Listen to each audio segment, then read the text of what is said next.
அல்லேலூயா. உற்சாகம் தான் எல்லாத்துக்குமே ஆண்டவரே சொல்லிட்டாரு. அதாவது உன்னுடைய பலன் விசுவாசம் தான்.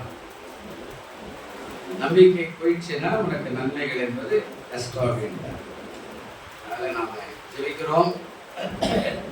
ஆண்டவர் அற்புதங்களை நிச்சயமாய் செய்வார் என்ற நம்பிக்கை நமக்கு இருந்தால்தான் நாம் அதை பெற்றுக்கொள்ள முடியும். நம்பிக்கை இல்லை அப்படின்னா சும்மா வந்து உட்காந்து ஏதோ கடமை சொல்றாரு திட்டுவாரு அப்படிலாம் நீங்க வந்தீங்கன்னா அந்த ஆசீர்வாதத்தை நம்ம பெற முடியாது. ஆண்டவர் சொன்னார், பலவந்தம் பண்ணுகிறவன் பரலோக ராஜ்யத்தை சுதந்திரிக்கிறவன், போராடுகிறவன். அதான் பலவந்தம். உள்ள பாலுக்காக எவ்வளோ நேரம் அழுதோ அவ்வளோ வேகமாக தாய் வந்து அந்த பிள்ளையினுடைய பசி ஆற்றிடும். அதே போல தான் நம்ம போராட போராட கர்த்தர் நமக்காக இறங்கி வருவான். ஆனால் நம்ம போராடுறதே போகணும் இறக்கமாக வரதானே, இறக்கமானது 40 நாள் கோலியாத்து 40 நாள் சலிக்காமல் வந்தான். சத்துருவு 40 நாள் வந்து இஸ்ரவேல் ஜனங்களை மடங்கடிக்க போராடினான். 1 நாள் கூப்பிட்டா, 2 நாள் கூப்பிட்டா, 10 நாள் கூப்பிட்டா, 20 நாள் ஆச்சு, 30 நாள் கூட ஆச்சு. யாரா ஒருத்த கூட இல்லை உங்க தேசத்துல என்னோட போராட அப்படின்னு. அவன் சலிக்காம போராடுறானா, அந்த சலிக்காம செவிக்கிற போராட்டம் நமக்கும் உண்டு. அல்லேலூயா. அதனால நம்ம கண்டிப்பாக இந்த 40 நாள் என்பது இது வந்து தவச நாட்கள் அப்படின்வாங்க, எந்த நாளுன்னு சொல்லுவாங்க, நோன்பு நாட்கள் அப்படின்வாங்க, நம்ம கிறிஸ்துவத்துல உபவாச நாள் என்று சொல்லுவாங்க. எது எப்படியோ நாம் உபவாசம் இருக்கலை, நம்ம நோன்பு இல்லை, நம்ம எப்படி இருந்தாலும் ஆனால் இந்த நாட்களை 40 நாள் இந்த வேதத்தை ஒரு முறையாலும் வாசித்து முடிக்கிற காரியத்தை நாம் செய்யணும். படித்தவர்கள் ஒரு முறையாகிலும் அதை அதில் வெளிப்படுத்தல 40 நாள் கணக்கு போட்டு ஒரு 10 அதிகாரம் வாசிக்கினா கூட வெளிப்படுத்தல நிறைவாக்கணும்.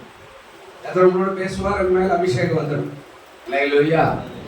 ஏன்னா நம்ம 40 நாள் வந்தால் எனக்கு என்ன அப்படின்னா ஒரு நன்மையும் பெற்றுக்கொள்ள முடியாது. போராடுகிறவன் தான் பெற்றுக்கொள்ளும். கர்த்தர் ஆசீர்வதிக்க. அதனால ஜெபிக்கணும், வாசிக்கணும். இது அதுதான். ஒருவேளை நீ சாப்பிடாம கூட இருந்துக்கலாம், இல்லை சாப்பிடலாம். ஒருவேளை சுகர் இருக்குது, பிபி இருக்குது, அதனால இதெல்லாம் பண்ண முடியாது அப்படின்னா பரவாயில்ல, ஒன்றும் பிரச்சனை. ஆனால் இந்த நாள் அப்படியாவது பயன்படுத்தி ப்ரைஸ் பண்ணணும், துதிக்கணும், ஆமாம், நன்றி சொல்லணும். ஒருவேளை சிஎஸ்ஐ ஆசையில் இருக்கிற மாதிரி நான் எந்த விதமான வாய்ப்பு ருசியா தானியங்களை போல நான் இருக்கிறேன் அப்படின்னு இருப்பாங்களா, அது மாதிரி ஆகிடும். எதையாவது வந்து கர்த்தருக்காக வைராகியமா எதாவது போராடி நம்ம ஆன்மாவை நாம் புதுப்பித்துக் கொள்ளும் போது கர்த்தர் அற்புதங்களை செய்ய அவர் வல்லவராக இருக்கிறார். அல்லேலூயா. நமக்கு நிறைய பேருக்கு நன்மைகள் பெற்றுட்டா அதோட சபை பக்கம் வர்றது கிடையாது. நிறைய பேர் வருவாங்க, தேவைகள் முடிஞ்ச உடனே பை அப்படின்னு சொல்லிட்டு போயிடுவாங்க. அதுதான் நிறைய நம்ம மக்கள் முடிஞ்சிடுச்சா அந்த காரியம் நடந்தா ரைட் போயிட்டு வாங்க அப்படின்ற மாதிரி போயிடுறாங்க. அது வேதத்துல நன்றி இல்லாத தனம் என்று வேதம் சொல்லுது. ஆண்டவரே வருத்தப்படுறார். சுகமானவன் 10 பேர் இல்லையா, ஒருத்தனான மீதி பேர் எங்க, ரொம்ப வருத்தப்பட்டு கேட்டாங்க. அதனால நம்ம காணப்படுவோம். கர்த்தர் ஆசீர்வதிப்பார். இன்றைக்கு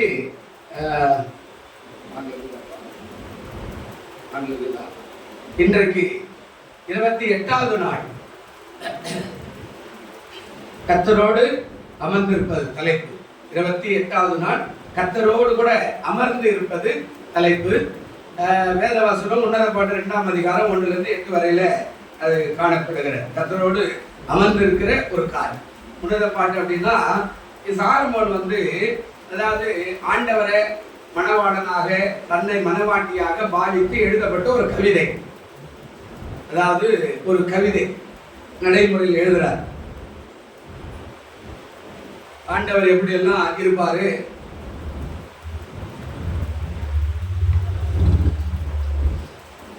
ஒரு கற்பனை பண்ணி எழுதின ஒரு கவிதை.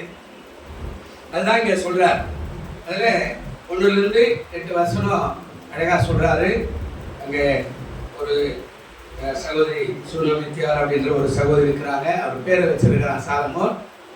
அந்த இஸ்ரவேல் தேசத்துல ஒரு தோட்டத்தை கற்பனை பண்ணி அந்த தோட்டத்துக்குள்ள நேசர் வர மாதிரி, நேசருக்கு இந்த அம்மா போற மாதிரி வர மாதிரி எல்லாம் கற்பனை பண்ணி எழுதப்பட்ட ஒரு கவிதை. ஒரு பாடல். அப்போ இதனுடைய முழுக்க இதனுடைய அர்த்தம் என்னன்னா, அன்பை மட்டுமே காட்டுகிற ஒரு காரியமாய் இது இருக்கிற முழுக்க அப்படி அந்த அம்மா பாடுற 1லேருந்து அப்படி 8 அதிகாரத்தை நீங்க வீட்டில் போய் வாசிங்கன்னா முழுக்க இயேசுவோடு கூட உடன்படிக்கையோ அன்பையோ இயேசுவோடு கூட நெருக்கத்தையுமே காட்டுகிற ஒரு பகுதியாக இந்த 8 அதிகாரமும் காணப்படுகிறது. முழுக்க அன்பு தான். இயேசுவின் அன்பு, மணவாளன் அன்பு, மணவாட்டின் அன்பு, இதுல அதுதான் சொல்லப்படுகிறார். இதுல சில சொற்றொடர்லாம் இருக்கிறது. இது எல்லாமே அப்படியே போய்கிட்டே இருக்கும். கர்த்தருக்கு ஸ்தோத்திரம். இதுல ஒரு 5-6 காரியத்தை நான் அப்படியே வேகமா கஷ்டம் இல்லாம நடைமுறையோடு சொல்லிடுறேன். அதான் சொல்றாரு. முதலாவது, இது எப்படி அன்பு அப்படின்னா, காதலன் காதலி, கணவன் மனைவி உறவை காட்டுகிறார். இதனுடைய அர்த்தம் என்னன்னா, சாலமோன் பாவிக்கிறார் ஆண்டவரை மணவாளனா அவரை மணவாட்டியா. அதான் காதலன் காதலி, அதாவது கணவன் மனைவி. இந்த உறவு எப்படி இருக்கும், அது ஒரு நாள் பிரியாது. யாராவது சண்டை போடலாம், எவ்வளோ காரியங்களை நம்ம என்ன பண்ணாலும் அந்த உறவு அவ்வளோ சீக்கிரம் சண்டை போட்டுவார், மறுபடியும் மறுநாள் ஒன்றாயிடுவான். அந்த காதலி போல கணவன் மனைவி போல அந்த உறவை காட்டுகிற ஒரு காரியத்தை சாலமோன் பாவித்து எழுதுறார். அடுத்த இதுல ஒரு காரியம் நடக்குது, மணவாளன் மணவாட்டி. அதாவது மணவாளன் மணவாட்டி புது மகனா புது மகளாக பாவித்து சொல்றார் இந்த அதிகாரத்துல. அப்படின்னா மணவாளன் இயேசு, மணவாட்டி சபை, நாம் தான்.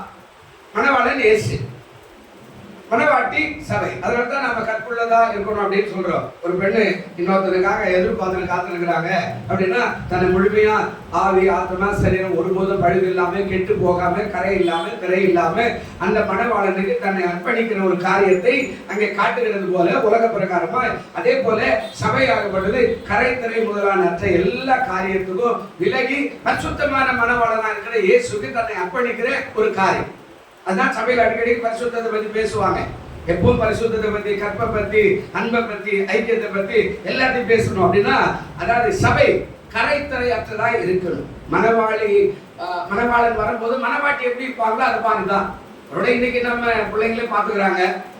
ஆமா, அவங்களே எல்லாத்தையும் ரெடி பண்ணி எனக்கு இந்த அம்மா தான் எனக்கு இந்த ஏதா அப்படின்னு சூஸ் பண்ணிக்கிறாங்க. பொண்ணு பிரச்சனை. அந்த காலத்துல எனக்கு ஞாபகம் இருக்குது, 5 வயசுல ஒரு பொண்ணை பார்க்கணும்னா 10 நடம் நடக்கணும். ஆமா, ஒரு தரம் போய் ஒருத்தர் பார்த்துட்டு வருவாங்க, ஒரு தரம் அப்பா அம்மா போய் பார்த்துட்டு வருவாங்க, அதுக்கப்புறம் மாப்பிள்ளையோட போவாங்க, மறுபடியும் மாமச்சா ஒரு தரம் போவாரு, அதுக்கப்புறம் தாய் மாமா ஒரு தரம் போவாரு, அதுக்கப்புறம் ஊர்ல இருக்கிற பெரியவங்க கிட்டத்தட்ட 7 முறை 8 முறை போய் ஒரு பொண்ணை பார்த்து எல்லாத்தையும் பக்கத்து வீட்டுல ரோட்ல கால்வாயில அங்க எங்க போற இடத்துல அந்த பொண்ணை பேரை சொல்லி அதை எப்படிப்பா அந்த பொண்ணு நல்ல பொண்ணாங்க எல்லாம் அதை விசாரிச்சுட்டு கொண்டு வருவாங்க. அந்த மாதிரி உறவு சாகர வரைக்கும் வீட்டில் இருக்கிற நாத்தனாரு, வீட்டில் இருக்கிற எத்தனை நாத்தனாரோ எத்தனை மச்சுக்கெல்லாம் கல்யாணம் பண்ணி வாழ்ந்து சுழித்திருக்கிற மனவாட்டியும் உண்டு. இப்போ கல்யாணம் பண்ண அடுத்த சட்டையை தூக்கி தனியா போற மனவாட்டியும் உண்டு. இது நவநாகரிகம். முடிஞ்ச உடனே ஆமே பாய் மாமியார் நீ எங்கன்னா போ, நீ அனாதி கூட போ, என் புருஷனை நானும் ஒன்னா போயிடும் அப்படின்னு போயிடலாம். இது நாகரிகம். இன்னைக்கு அது கிராமத்தில் கூட இருக்கு. இப்பெல்லாம் எந்த நான் சொன்ன மாதிரி 8 தடவை 7 தடவை செருப்பு தேடி பொண்ணு பார்க்குற கதை இப்பெல்லாம் கூட அது கூட கிடையாது. ஆமா, பள்ளிக்கு அனுப்புறா, கல்லூரிக்கு போய் திரும்பி வரும்போது ஒரு மனவாளனோட கூட வருது, கல்யாணம் பண்ணி வச்சிடறாங்க. எல்லாமே எல்லா ஊர்ல இருக்குது, இந்த ஊர்ல மட்டும் இல்லை. அது அவங்க பாத்துக்கிறேன். இந்த உலகத்துல சொல்லுவாங்க 9 தண்ணி குடிப்பான். ஆமா, தேடிக்கன்னா எதை கஷ்டப்படுறதுமா அவன் பார்த்துக்கிட்டு போய் அப்படின்றான் இல்ல. அப்போ இங்க மணவாளன் இயேசு, மணவாட்டி சபை. ஒரு சபை அப்படின்னா கரைத்தரை அற்றதா இருக்கணும். சபையில் உட்காந்து திருட்டு போய் புரட்டு போய் பேசுறது, ஏமாத்துறது, அப்புறமா நான் சர்ச்சுக்கிறது சோத்துறது இதெல்லாம் பைபிள்ல கிடையாது. அப்போ கரைத்தரை முதலான அதாவது அற்ற ஒரு சபையாக அது இருக்க வேண்டும். அதனால்தான் ஆண்டவர் சொல்றார். அப்போ மணவாளன் யார் அப்படின்னா இயேசு, மணவாட்டி யாருன்னா சபை. நாம தான் மணவாட்டி, நம்ம சபை. நம்ம சபையில உலகத்தில் இருக்கிற எல்லா சபையும். அப்போ சாலமோன் இதை எழுதுறார். என்ன எழுதுறாரு? அதாவது காதலன் காதலி, கணவன் மனைவி உறவு, அதுக்கப்புறம் மணவாளன் இயேசு, மணவாட்டி சபை, அவங்களுடைய உறவு. மணவாட்டி அடிக்கடிக்கும் மணவாளனை பார்த்து ஜெபிக்கணும், மணவாளனை பார்த்து பாடணும், மணவாளனை பார்த்து ஆராதிக்கணும், மணவாளனை பார்த்து சோதனை பண்ணணும், மணவாளனுக்காக நம்ம வாயை கட்டணும், போய் பேசக்கூடாது, ஏமாற்றக்கூடாது, அவன் புறம் கூறக்கூடாது. அப்போ கட்டுப்பாடாக நான் கரைத்திரை அற்ற என்னுடைய மணவாளனா இருக்கிற இயேசு வர போறார், என்னோட கூட புதிய வானம் புதிய பூமியில போய் நான் கல்யாணம் பண்ண போறேன், சபையோடு கூட அவரு உடன்படிக்கை பண்ண போகிறேன், அதை காத்துக்கணும். அதுதான் இந்த சாலமோன் எழுதுறார். இதுல அடுத்த 4வது அதாவது மணவாளன் மணவாட்டிக்கு அடுத்த காரியம் வரும்போது இதுல ஒரு சம்மம் இருக்கிற இது பெரிய காரியம்.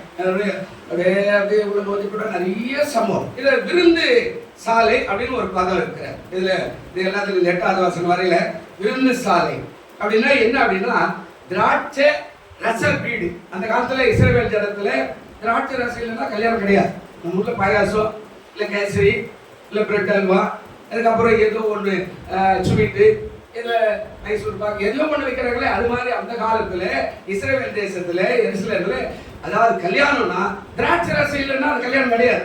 கரெக்டா யோவான் 2ஆம் அதிகாரத்துல வரும்போது ஆண்டவரை கேட்டாங்க, மரியாதை போய் சொல்றாங்க, அவங்களுக்கு திராட்சை ரசம் இல்லை, ஆண்டவர் சொல்ல வேலை இன்னும் வரல, நான் வரும்போது வரேன் நீ போ அப்படின்னு சொல்றாருன்னா திராட்சை ரசம் இல்லைன்னு கல்யாணமே கிடையாது. ஆமா, என்னையா கல்யாணம் பண்ணா அப்படின்னு ஒரு மாதிரியா பேசுவாரு. அதை காட்டுறாரு. விருந்து சாலை அப்படின்னா திராட்சை ரச வீடு அது நிறைந்திருக்கும் எப்போதுமே, அது விருந்து சாலை. அடுத்து 6வது சொல்றாரு, அதாவது கொடி அப்படின்னு ஒரு பதம் இருக்கிறார். இதுல கொடி நேச கொடி அப்படின்னா அந்த கொடி எதை குறிக்கிறது? அதிகாரத்தை குறிக்கிறார். எது கொடி பறக்குதுன்னா அது ரதம் ஓடுது, ரதத்து மேல கொடி பறக்குது. வெற்றி கொடி இருக்கிறது. தோல்வியின் கொடினா அது உடைஞ்சிருக்கும்.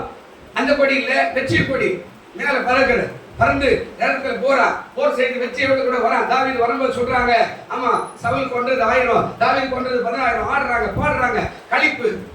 அப்போ நமக்கு அதிகாரம் கொடுக்கிறார். இந்த பூமியில வாழும்போது, இந்த பூமியில நீ ஜீவிக்கும் போது உனக்கு ஒரு அதிகாரம் கொடுக்கிற. நீ வாழ் குடும்பத்தோட எத்தனை வருஷமோ, பிள்ளைகளோட எத்தனை வருஷமோ நீ அதிகாரத்தோடு கூட வாழ்க. அந்த அதிகாரம் தான் நம்ம ஜெபிக்கிறது, பிசாசுக்கு அதிகாரத்துல கட்டளை என்றது எல்லாம். அப்போ இந்த சாலமோன் அதை உன்னத பாட்டுல அழகா கொண்டு வர அதிகாரம், கொடி அதிகாரம். அடுத்த 7வது ஒரு பதம் இருக்குது. இதுல பந்தி அப்படின்னு ஒரு பதம் இருக்கிறது. பந்தி இந்த 8வது வசனம் வரையில இது உள்ள போகலண்ணா, அதாவது எல்லாத்துக்குமே வசனம் தேட்டா ரொம்ப நேரம் போகுது இல்லையா. அப்போ பந்தி அப்படின்னா ஐக்கியத்தின் அடையாளம். அதாவது குடும்பத்துல ஐக்கியம் உள்ள அடையாளம், சபையில ஐக்கியம் உள்ள அடையாளம், ஆண்டவரோட ஐக்கியம் உள்ள அடையாளம், நேசரோடு கூட அடிக்கடிக்கு ஜெபித்து உறவாடுகிற ஐக்கியத்தின் அடையாளம். அதாவது அந்த பந்தியில தான் ஊரே கூடி வருவான். பாருங்க, இப்போ 29ஆம் தேதி ஒரு சோத்திர கூட்டத்தை கூப்பிடுறாங்க. ஆமா, இங்கிருந்து ஒரு 4-5 பேர் போய் அதை நடத்திட்டு வரணும். மன்னார்குடி கூப்பிடுறாங்க. கூட ஒரு நோட்டீஸ் அமைச்சிருந்தாங்க. என்ன இந்த மாதிரி கொண்டுக்கிறாங்கன்னா குறைஞ்சபட்சம் 1500 பேருக்கு சாப்பாடா. இதே கல்யாணம் பண்ற மாதிரி இல்லை அப்படின்னா அவர் சொல்றாரு, 1500 கிராமத்துக்கு 3 கிராமத்துக்கு சோறு போடணும், அதுதான் எங்க குடும்பத்துல வழக்கம் அப்படின்றார். அதுக்கு அவங்க அந்த ஊரே கூட்டி, இந்த அம்மா இறந்துட்டாங்க, இந்த அம்மாவுடைய சோத்திர கூட்டத்துக்கு நம்ம ஏதாவது பண்ணணும் அப்படின்னா 1500 பத்திரிகை அடிச்சு 1500 பேருக்கு சாப்பாடு பண்ணணும்னா எவ்வளவு பெரிய அந்த ஐக்கியம். என்ன அப்படின்னா ஆண்டவரோட ஐக்கியம். சபை எதுக்காக? இவரையில் 10:25 வரும்போது அவர் சொல்றாரு, சில சபை கூடுதலை விட்டு விடுவது போல நீங்களும் விட்டு விடாதபடி நாளானது எவ்வளவாய் சமீபத்தில் பார்க்கிறோம், அவ்வளவாய் நீங்கள் ஆண்டவரை ஆராதிங்க. என்ன ஐக்கியம்? சபை எதுக்கு ஐக்கியம்? வீட்டிலே பார்த்துக்கலாமே. நம்ம அவர் அங்க பேசுறாரு, இவர் இந்த டிவில பேசுறாரு, இவர் யூடியூப்ல பேசுறாரு, இவர் பேஸ்புக்ல. அதுக்கப்புறம் எதுக்கு ஏன் சபை? இங்க உட்காந்து சோதனை பைபிள் இல்ல. இதெல்லாம் அவங்களுடைய கொள்கைக்கு பேசுறாங்க, அவர்களுக்கு வெளிப்பாடு பேசுறாங்க. நம்ம கூட பேசுறதுல யாருன்னா பாக்குறாங்க, ஏதோ கமெண்ட் பண்றாங்க, ஷேர் பண்றாங்க, நம்மளும் பாக்குறாங்க. இது வரைக்கும் நம்ம போட்டிருக்க 2 வருஷத்துல ஒரு 35,000 பேர் 10,000 பசங்க சொல்றாங்க, ஏதோ பாக்குறாங்க. இது நம்முடைய காரியத்தை விளம்பரம் பண்ணுவதற்கே தவிர ஐக்கியம் சபைதான். பேஸ்புக்ல பார்த்துட்டு ஐக்கியம் வராது, யூடியூப்ல பார்த்தா ஐக்கியம் வராது. ஆமா, நாங்க டிவில பார்த்துட்டு சோதனை ஆண்டவரோட அதெல்லாம் ஐக்கியம் வராது. சபை எதுக்காக அப்படின்னா ஐக்கியம். பந்தி எதுக்காக? ஐக்கியம். ஊரெல்லாம் கூட்டு மாமா வரா, மச்சா வரா, நண்பர் வரா, பக்கத்து வீட்டு வரா, பங்காளி வருவா, எதிராளி வருவா, உட்கார வச்சு மாமா வா சாப்பிடு, மச்சா வா வாடு, அக்கா வா சாப்பிடு அப்படின்ற ஐக்கியம் சபை. அதுதான். அப்போ சாலமோன் தான் இந்த இடத்துல அதை குறித்து அவர் அழகா பேசுறார். ஐக்கியம் பந்தி. கடைசியாக சொல்றாரு, கல்யாண விருந்தில் நேசர் அமருவார், சபையார் மனவாட்டி அனைத்தபடி அமர்வார். புதிய பூமி போதர். அதாவது எப்போ எல்லாம் உலகம் அழிந்து 1000 வருட அரசாட்சி வரும்போது அந்த அரசாட்சியில சபையாய் என்ன செய்வாரா? மனவாட்டி அருகில வைத்து அனைத்தபடி. உலக வரக்கூட பார்க்கலாம்ல, தாலி கட்டுற வரைக்கும் பக்கத்துல 3 உட்காந்து இருக்கும். பொண்ணு பார்த்த பொண்ணா இருந்தா, லவ் பண்ண பொண்ணா இருந்தா சீடிக்கிட்டே இருக்கும். எல்லாம் கவனிங்க, பார்த்த பொண்ணா இருந்தா கம்மனு தாலி கட்டிட்டு பிறகு இப்ப பேச ஆரம்பிச்சிடும், நெருக்கமாயிடுவாங்க, அப்புறம் உறவு கட்டி பிடிச்சுக்குவாங்க. இதெல்லாம் உலகத்துல நாளைக்கு பரலோகத்தில் நடக்க போற மனவாட்டியோடு கூட ஐக்கியத்தை இங்க உலகத்துல சாலமோன் அப்படியே கவிதை நடையா எழுதுகிறார். அப்போ என்ன சொல்றார்? கர்த்தரோடு அமர்ந்து இருப்பேன். கர்த்தரோட நான் என்ன செய்வேங்க? அமர்ந்து இருப்பேன். அந்த காரியத்தை தான் இந்த இடத்துல ஆண்டவர் அழகா வெளிப்படுத்துறார். நான் ஆண்டவரோடு கூட அமர்ந்திருப்பேன். ஒரே ஒரு வசனம் அதுல இருக்கு பாருங்க, அது மட்டும் வாசிக்க முடிச்சிடலாம். 2ஆம் அதிகாரம் 3வது வசனம் அழகா சொல்றாரு, காட்டு மரங்களுக்குள்ளே கிச்சிலி மரம் எப்படி இருக்கிறதோ அப்படியே குமாரர்களுக்குள்ளே என் நேசர் இருக்கிறார். அதன் நிழலிலே வாஞ்சியாய் உட்காருகிறேன். அதன் கனி என் வாய்க்கு எப்படியா இருக்கிறார்? உங்க கனி இயேசுடைய வாய்க்கு மதுரமாய் இருக்கணும். கசப்பா இருக்குதுன்னா உங்க குடும்பம் அந்யோன்யமா இருக்கவே மாட்டார். பிரியமானவர்களே, அப்போ என்ன சொல்றாரு? அந்த வார்த்தை சொல்றாரு, அதன் நிழலிலே வாஞ்சியா, ஆண்டவருடைய நிழலிலே, மணவாளனுடைய நிழலிலே, ஜெப அறையிலே, சபையிலே உட்கார்ந்து அரவணைப்போடு ஆண்டவரோடு கூட என் மணவாளன் வந்துட்டுவாரே அப்படின்னு அழைத்துக் கொள்ளுகிற ஒரு காரியம். பிரியமானவர்களே, இப்போ நாங்கள் சொல்ற கர்த்தரோடு அமர்ந்திருப்பார். நீண்ட காரியம். கர்த்தர் ஆசீர்வதிப்பார். எழுந்திருப்போம். நல்ல பிதாவே, இந்த நேரத்துக்காய் சோதரம். இந்த வார்த்தையை ஆசீர்வதிங்க. சாலமோன் ஆண்டவர் உண்மை ஒரு மணவாளனாக, ஒரு மணவாட்டியாக, ஒரு காதலனாக, ஒரு காதலியாக பாவித்து எழுதுகிற இந்த பாட்டின் மூலமா எங்களுக்கு நிறைய ஆசீர்வாதங்களை வெளிப்படுத்தினபடினால் உமக்கு நன்றி செலுத்துகிறோம். அந்த ஒவ்வொருவரையும் ஆசீர்வதிக்கிறோம். இயேசு கிறிஸ்துவின் நாமத்தில் வேண்டிக் கொள்கிறோம். எங்கள் ஜீவனுள்ள நல்ல பரலோக பிதாவே, ஆமென் சொல்லுவோம்.